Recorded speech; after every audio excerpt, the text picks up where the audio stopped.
TikTok করার কারণে গোরস্থানে লাশ দাফন করতে দেয়নি এলাকাবাসী। এই ব্যাপারে ইসলাম কি বলে? আসলে ভাই, আমরা একজন মানুষের সঙ্গে মৃত্যু পরবর্তী আচরণ কি সেটা আমরা অনেকেই জানি না। একজন মানুষ মারা যাওয়ার পরে প্রথম আচরণ হওয়া দরকার তার খবরটা শুনে এই কথা বলা, ইন্না লিল্লাহি ওয়া ইন্না ইলাইহি রাজিউন। 2 নাম্বার কাজ হচ্ছে যদি সে ছেলে হয় তাহলে বলা আল্লাহুম্মা সাব্বিতহু আলাল ঈমান, আর যদি মেয়ে হয় তাহলে বলা আল্লাহুম্মা সাব্বিতহা আলাল ঈমান। 3 নাম্বার কাজ হচ্ছে তার যদি কোনো ঋণ থাকে সেটা পরিশোধ করার দ্রুত ব্যবস্থা নেওয়া। 4 নাম্বার কাজ হচ্ছে তার দাফন কাফন, তার জানাজার নামাজ পরবর্তী সময় তাকে কবরস্থ করা পর্যন্ত তার পিছনে পিছনে যাওয়া। তো কবরস্থান অথবা কবরস্থ করা এটা একজন মানুষের মানবীয় অধিকার।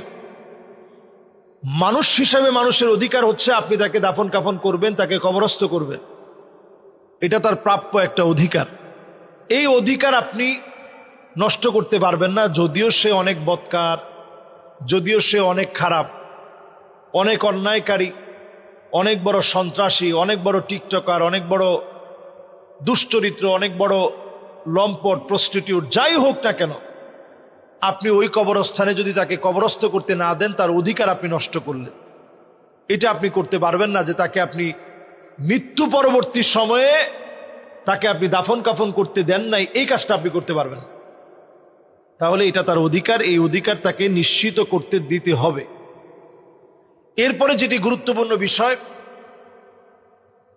অন্তত জীবদ্দশায় যেন এলাকাবাসী মিলে এমন পদক্ষেপ যাতে নেওয়া যায় সে যেন টিকটক সহ তার চরিত্র যেন ধরে রাখতে পারে।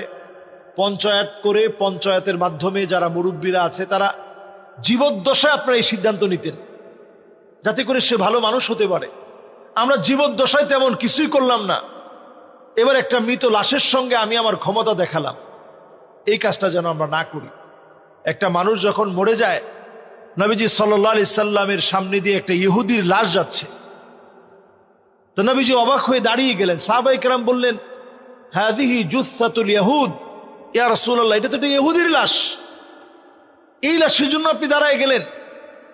নবীজি বললেন যে ইহুদির লাশ হলেও সে বনি আদম, ওয়া কাররামনা বানি আদম, আল্লাহ তাআলা বনি আদমকে বড় সম্মানিত করেছে। বনি আদমকে আপনি অপমানিত, লাঞ্ছিত করতে পারবেন না। বনি আদম আল্লাহর কাছে বড় দামি, বড় সম্মানিত।